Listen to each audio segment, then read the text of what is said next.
বছরের এক তরুণী, কিন্তু ভাগ্যচক্রে বিধবা। প্রতি রাতে আমার ১৭ বছরের দেবর আকাশ আমার সেবা করত। একদিন আমার পায়ে সেবা করার সময় সে আমার সাথে এমন এক আচরণ করে যা শুনলে আপনারা অবাক না হয়ে পারবেন না। আমার যখন মাত্র ১৮ বছর বয়স, তখন বাবা মা আমাকে বিয়ে দিয়েছিলেন, কিন্তু বিয়ের কয়েক বছর যেতে না যেতেই আমার স্বামী পরলোক গমন করেন। স্বামীর মৃত্যুর পর আমার দেবর আমার সাথেই থাকত।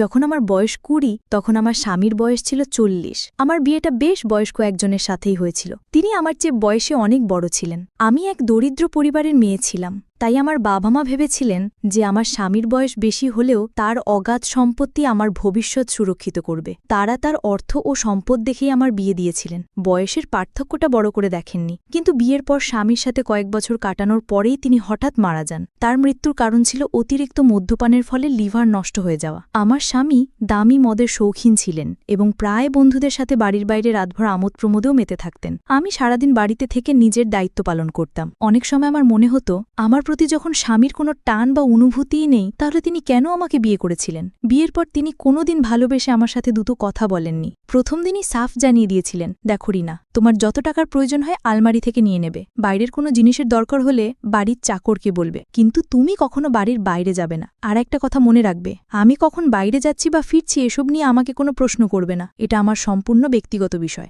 তখন আমার বয়স কম ছিল বলে স্বামীর কথার গভীরতা পুরোপুরি উপলব্ধি করতে পারিনি। আমি বুঝতে পারিনি যে তিনি কেবল বিয়ে করে সামাজিক দায়িত্ব পালন করেছিলেন।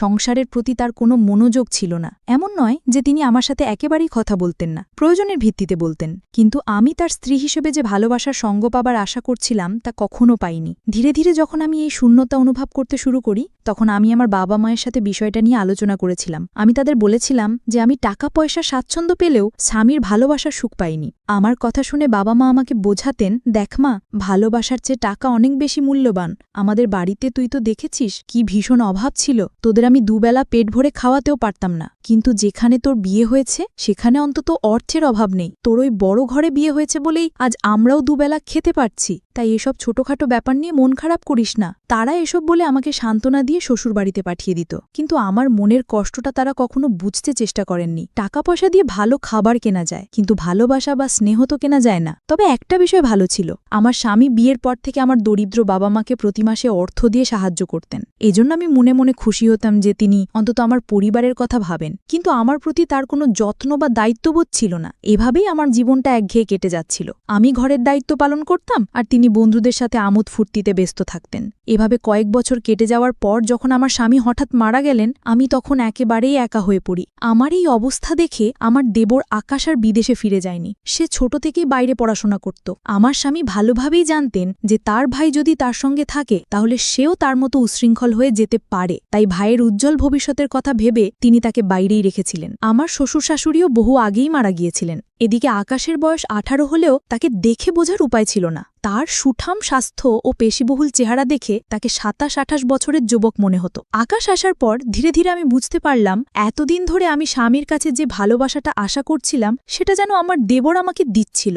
স্বামীর মৃত্যুর পর আমি মানসিকভাবে খুব ভেঙে পড়েছিলাম। কারো সাথে কথা বলতে ভালো লাগত না। একজন বিধবা আর একজন সদবা নারীর জীবনে যে আকাশ পাতাল তফাৎ তা আমি হাড়ে হাড়ে টের পাচ্ছিলাম। স্বামীর মৃত্যুর পর কিছুদিন পর্যন্ত আমাদের বাড়িতে আত্মীয়স্বজনরা ছিল। তাদের সামনে কেঁদে আমি মনের কষ্ট কিছুটা হালকা করতাম, কিন্তু তারা চলে যাবার পর আমি আরও একা হয়ে পড়ি। মনে হতো ওই বিশাল বাড়িটা যেন আমাকে গিলে খেতে আসছে।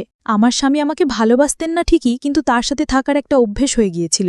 আত্মীয়রা চলে যাবার পর একদিন সন্ধ্যায় আমি একটা সাদামাটা শাড়ি পরে ঘরের জানালার ধারে বসে বাইরে তাকিয়েছিলাম। তখন আকাশ দরজায় মৃদু শব্দ করে জিজ্ঞেস করল, বৌদি, ভেতরে আসতে পারি? তার কণ্ঠ শুনে আমি চোখের জল মুছে বললাম, হ্যাঁ, ভেতরে আয়। সে ঘরে এসে আমার পাশে বসল, আমার হাত দুটো ধরে বলল, বৌদি, আমি জানি তুমি খুব একা বোধ করছো, কিন্তু চিন্তা করো না, আমি তোমাকে এই অবস্থায় ফেলে কোথাও যাব না। আমি সিদ্ধান্ত নিয়েছি বাকি পড়াশোনাটা এখান থেকেই শেষ করব। তার কথা শুনে আমি খুব আশ্বস্ত হলাম। মনে হলো, যাক, আমার কথা ভাবার মতো একজন তো আছে। সে প্রতিদিন সকালে আমার ঘুম ভাঙার আগেই আমার ঘরে এসে দেখে যেত আমি ঠিক আছি কিনা। মাঝে মাঝে আমার জন্য চাও বানিয়ে নিয়ে আসত। যখনই সে অবসর পেত আমার সাথে বসে ঘণ্টার পর ঘণ্টা গল্প করত, মজার কথা বলে আমাকে হাসানো বসানোর চেষ্টা করত।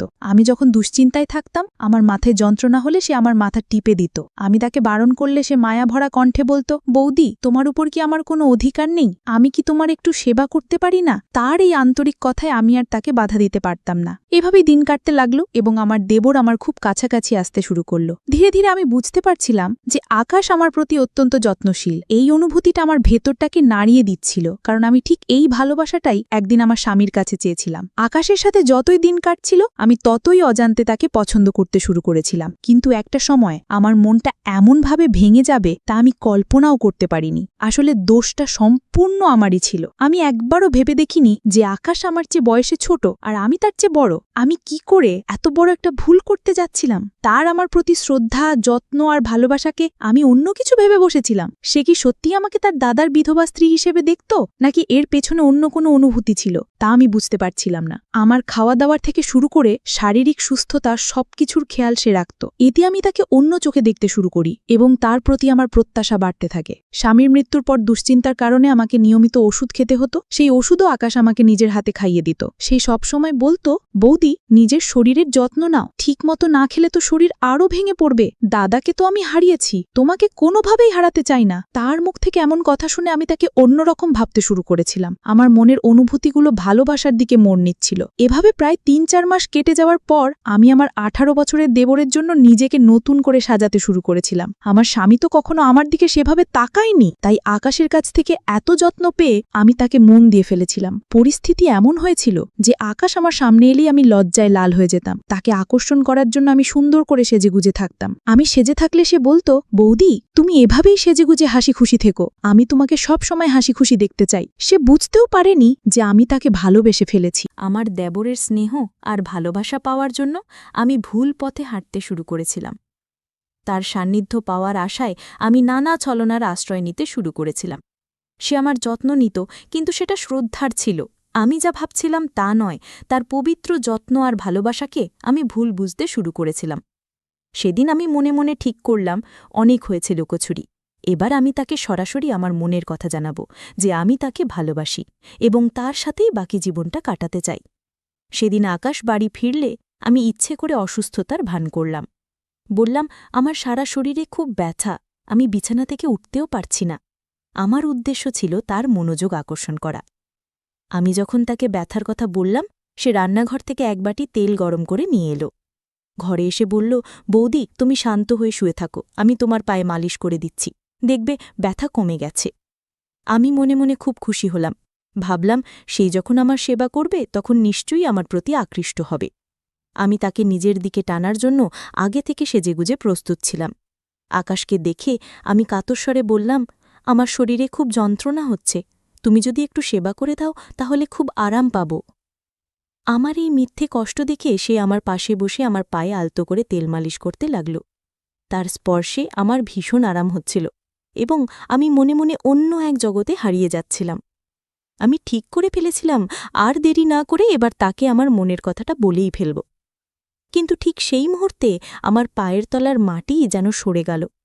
আমার 18 বছরের দেবর আমার পায়ে মালিশ করতে করতে মৃদু হেসে আমার দিকে তাকাল।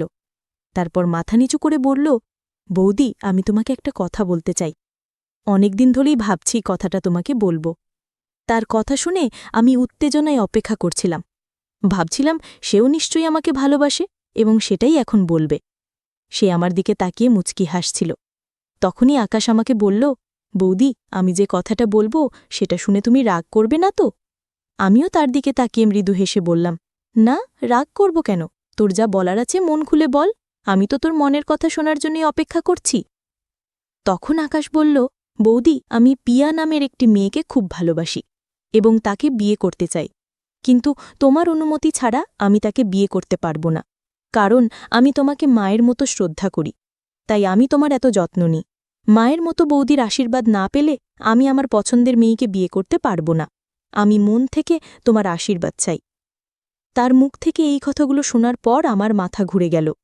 আমি কিছুক্ষণের জন্য স্তব্ধ হয়ে গেলাম। লজ্জায় আমি বুঝতে পারছিলাম না যে আমি আকাশের সাথে কিভাবে চোখ মেলাব। আমার মুখ লাল হয়ে গেছিল।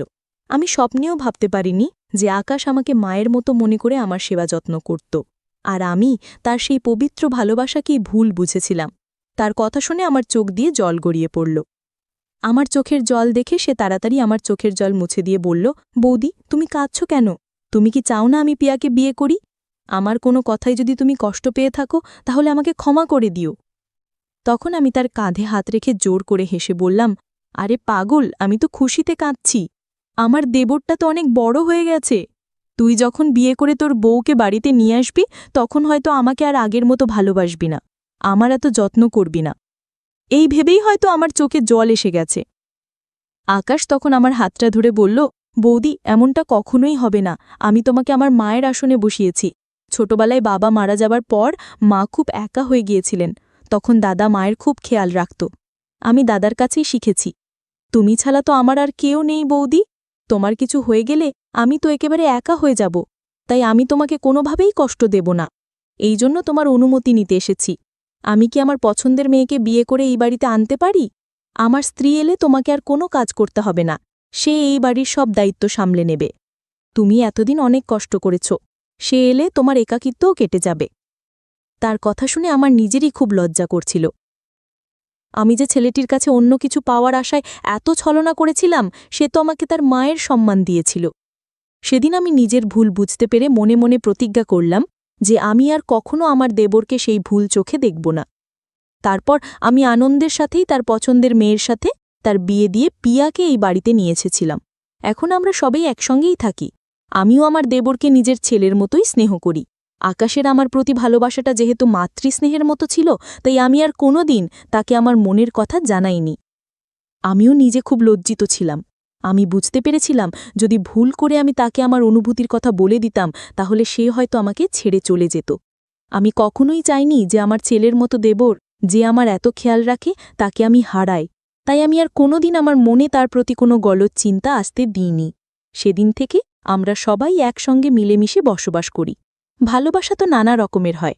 মায়ের সাথে ছেলের ভালোবাসা, স্বামীর সাথে স্ত্রীর ভালোবাসা, ভাইয়ের সাথে বোনের ভালোবাসা, ঠিক তেমনি দেবন আর বৌদিরও খুব পবিত্র ভালোবাসা হতে পারে। পার্থক্য শুধু এটাই যে আমরা সঠিক সময় সঠিক ভালোবাসাটা বুঝতে ভুল করে ফেলি, যেমনটা আমি করেছিলাম।